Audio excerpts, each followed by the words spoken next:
Idukki bison Valley gap റോഡിൽ mini bus നിയന്ത്രണം വിട്ടു മറിഞ്ഞു. 2 പേർക്ക് പരിക്കേറ്റു. തിരുച്ചിറപ്പള്ളിയിൽ നിന്നെത്തിയ 16 പേരാണ് വാഹനത്തിലുണ്ടായിരുന്നത്. മുഹമ്മദ് ആഷിഖ് വിവരങ്ങൾ നൽകും. ആഷിഖ്, എന്താണ് അവിടെ സംഭവിച്ചത്? എത്ര പേർക്ക് പരിക്കുണ്ട്? വിവരങ്ങൾ എന്തൊക്കെ?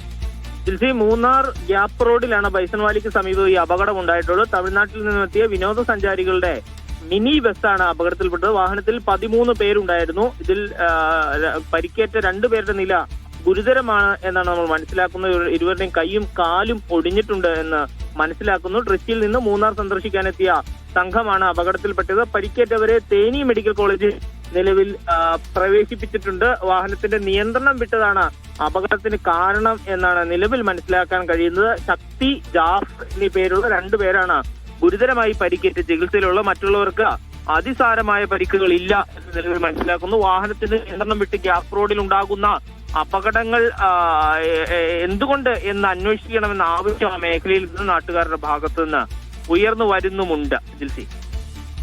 ശരി, മുഹമ്മദ് ആഷിഖാണ് വിവരങ്ങൾ നൽകിയത്.